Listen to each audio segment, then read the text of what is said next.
Welcome, everyone, to the Friday edition. This is February the 11th. We're 2 days away from the Super Bowl, but we're here to bring you the NBA Triple-Double Show, powered by the Predictive Playbook and presented by SportsMemo TV.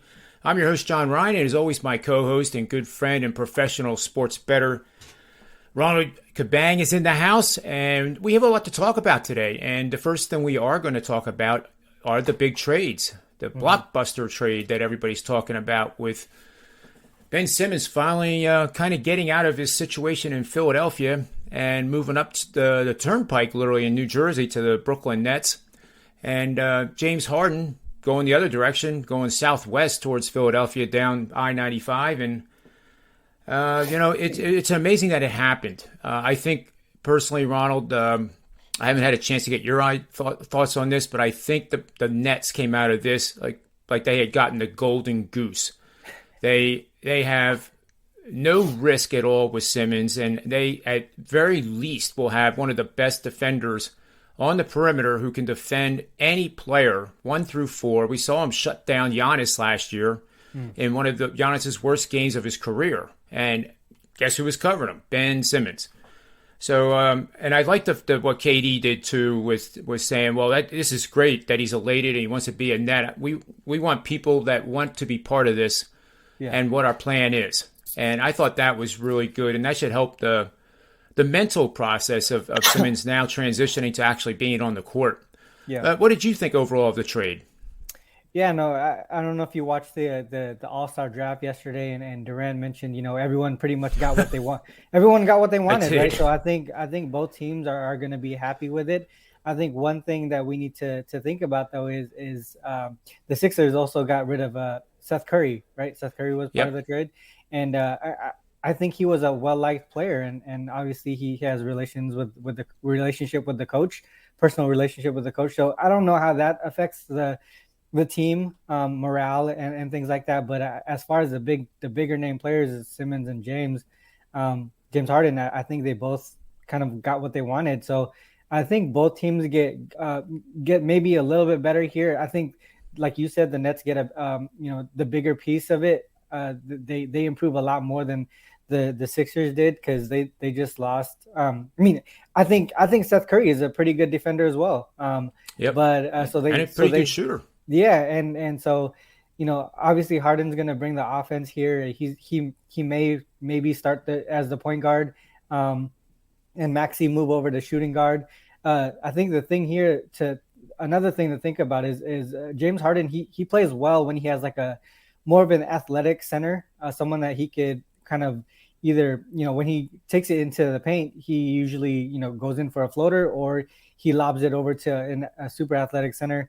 And Joel Embiid, obviously he can do that, but he's not as athletic like a Capella or a Claxton that he's used to. And also, Embiid also can play the post game as a solo player. He takes guys one-on-one, and that kind of mixes up James Harden's game. So I'd like to see how that offense flows before I start betting against or on them.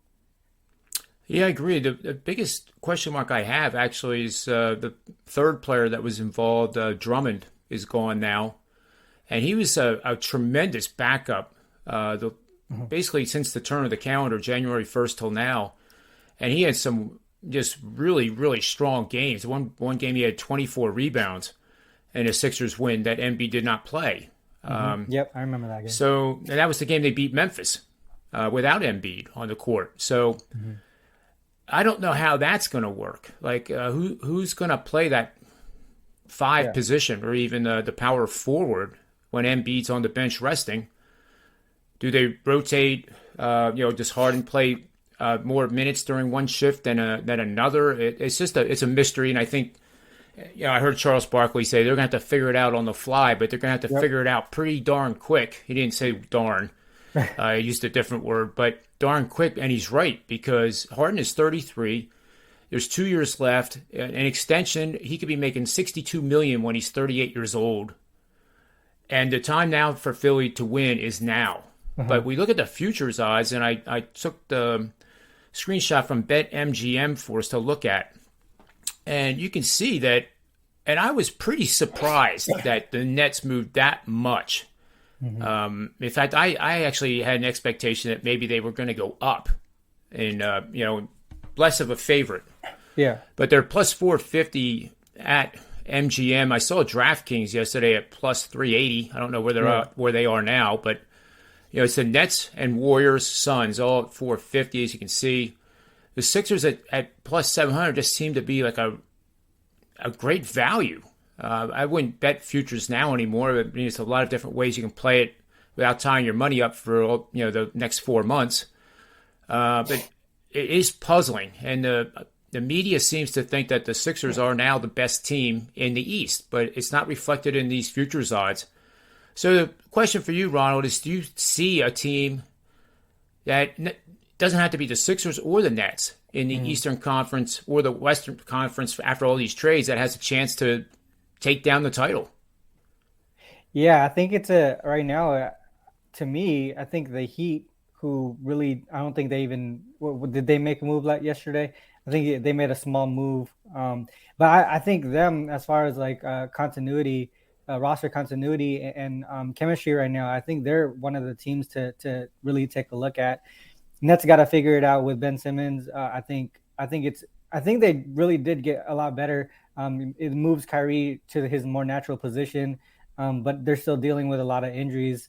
I think when Joe Harris comes back and KD comes back, I think that's going to be a really tough squad right there.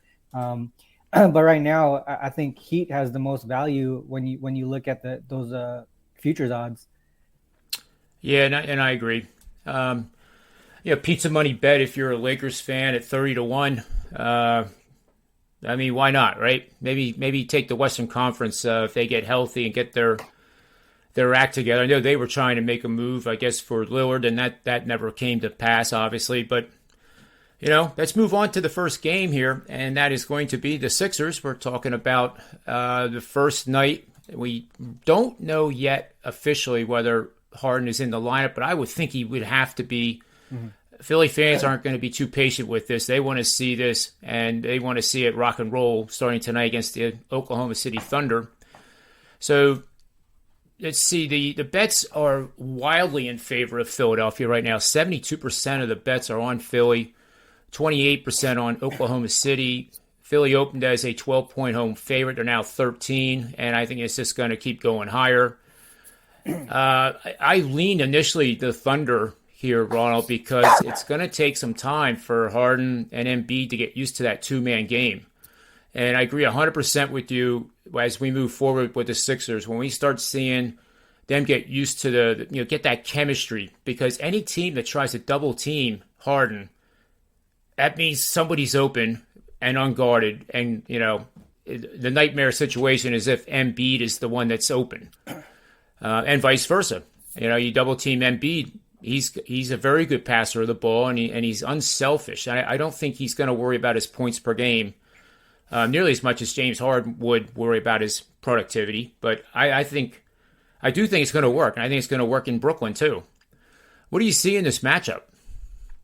Yeah, sorry. Yeah, I agree with you on the Thunder here as sort of the lean here, especially in the first half. The Thunder, they are shorthanded. They're missing a bunch of players, including Shai Gilgeous-Alexander. They have lost 3 in a row by double digits. And schedule-wise, it is against them too. They're on the first game of a 3-game road trip, first game of back-to-back games. But they've been a strong against the spread team the whole season. Most angles you look at with the Thunder, they're pretty much they've been pretty much profitable against the spread. And obviously on the Sixers side, they have the trade. I did right before this, I did see that Harden is unlikely to debut today for the Sixers, so he's going to be out. Maxey and Shake Milton are both game time decisions, so the guard position there in Philly might be a little short. So we'll see how that goes. But they're coming off a loss to the Suns, and they're on the first game of back-to-back games as well. The Sixers, they're just not as strong as double-digit favorites. They're 2-5 against the spread as double-digit favorites at home. Their average first-half margin is actually minus 1.4, which is surprising to me as a double-digit favorite. Then they sort of take over in the second half. I think the margin there is about +7 or 7 or 8. And I think an early look on the Thunder might be a good look, and then a live number on the Sixers later on in the game. You could probably get like a -5, -6 type of line. Yeah, I like that idea a lot. So if you like the Sixers, I wouldn't even bet the game pre-flop. I would just wait till the game starts and look for that 5.5. I like that almost as a potential best bet for the show. That's really good. Oklahoma City is 18-4 against the spread this season when facing offensive teams that are scoring 108 or fewer points per game. That's absolutely amazing. I mean, that's stunning. Mm-hmm. Their straight-up record is terrible, but they have situations where they excel for whatever reason it is, and this is one of them tonight. So, if I had bet the game pre-flop, I'd lean a little bit to the Thunder because I just think it's too many points, like you think as well. All right, enough about the Sixers and the Nets. Let's move on to the next game here, which is the Orlando Magic are traveling to the Utah Jazz, 9:00 p.m. Let's see another double-digit dog here that has 77% of the bets on it. 13.5 points is the Utah Jazz as a home favorite. Orlando Magic, they're getting 23% of the love. That's not very much. The over-under is 222. The Jazz just have not been good profit makers for those bettors that have been backing them this season. They're 11-17 with one push in their 29 home games. Conversely, neither is Orlando in road games. They are, a modest positive record. Actually, I mistakenly, I thought it was a 16. They're actually 18-13 on the road against the spread. So you have two contrasting records here. Would you be tempted to take the double digits in this matchup? Yeah, I think so. The Jazz have not been great as double-digit favorites this season. They're 3-13 against the spread in those situations, and the average margin is about 7 points. I think they even lost a few games as double-digit favorites this season already, including some at home. The Magic, they're coming off a rare win though, and they're 4-8 against the spread following a win. Travel-wise, they're on the first game of back-to-back road games. And then Mo Wagner and RJ Hampton are out, and Suggs is a game time decision. We don't know if he's going to play. I think the big thing here is Gobert, and is Gobert going to play, because he's a game time decision. And if he does play, you could even maybe see the line move a little bit further up and get some more value there on the Magic side. Same thing with the Sixers here. Favorites have been killing it maybe the last 5-6 days now. I think it's time that the books have adjusted, and that's why we're seeing these huge double-digit lines right now. So it might be time to look at the dogs. So for me, the Magic is the lean here. Yeah, I'm leaning that way too. Utah is just 5-12 against the number as a favorite of double digits or more this season. As I think you mentioned that already. Utah is 2-10 against the number in home games after they have won 4 or 5 of the last 6 games. So it sounds like those angles are suggesting that there's a little regression going on here with Utah, and they better pay attention. Orlando is going to give them quite the game. All right, let's move on to our third and final game, and that is an important one, too, for the Eastern Conference. This is the Denver Nuggets traveling to the Boston Garden to take on those Celtics. Betting action has been even with 51% on Boston, 49% on Denver. The line for this game opened at 5.5, with Celtics being favored. It's now 6. The over/under opened at 217, now 218.5, and looks about ready to steam, maybe getting through that 220-point level. What do you think in this matchup, Ronald? Both of these teams are playing really well right now. Nuggets are coming off 2 straight double-digit wins, and Celtics are coming out of this on a 6-game winning streak. Nuggets are on the first game of back-to-back road games. Celtics have a day of rest until their next game. So off the bat, there's a slight edge there to the Celtics. One trend that I've been following this whole season is teams who have a rest day before their next game versus teams who don't. So basically playing against a team who's on the first game of back-to-backs, they're covering nearly 57% of the time this season. So that's a blind profit sort of a trend right there. With that said, I think the line here is pretty tight. So I agree with the split in percentages that you just mentioned. I kind of like the under here, though. I think even though the Nuggets have been a highly efficient offense, both the Nuggets and Celtics play a bottom 10 pace, and the Celtics, they're the number one rated defense in the league the last 10 games by nearly 8 points. I think it's about 93 or 94 defensive rating in the last 10 games. So that's a really low defensive rating. They just put a lot of things together since maybe a third of the way in the season. Their defenses just have been really great. I like the under here. Celtics don't see a lot of totals this high, the 218, and if it goes even further up, even better, because they're 7-1 to the under at home when the total is greater than 217. To me, I like the under here. Yeah, and I do too. And there's a lot of contrarian type of trends that support the under. Denver is a defensive team that's allowing 46% or better or higher shooting on the season. And looking at the database here, we know that Boston is 8-1 under this season, facing defensive teams allowing 46% shooting or higher. And that's pretty amazing, actually, 8-1. They're 36-21 to the under, facing a defensive team allowing 46% or worse shooting over the last 3 seasons. So there's a trend that's been in place here for 3 seasons, and it is contrarian because you would think that, poor defense, got to think over. Mm-hmm. But many times the opposite becomes true when you look at the trends. Good stuff, Ronald. Now it's time for our show best bet. I'm thinking here, my mind's spinning like crazy. Yeah. Because, that's what we do. We break down the games and we kind of show the process of how we come up with these things. But I like that Sixer bet, looking at 5.5 live in-game. And I do like the under here in the Denver-Boston game. So I'll give out those two. Yeah, for me, I do like that the Boston under here. I think I'm going to wait a little bit to place a bet on it. I do think it's going to continue to go up here just because Denver's offense is strong. But I think in general, if we can get like 220, I would definitely go take the under there. Yeah, I think patience is a virtue for sure in that matchup. And I wouldn't be surprised if it gets to 220 and a half, 221.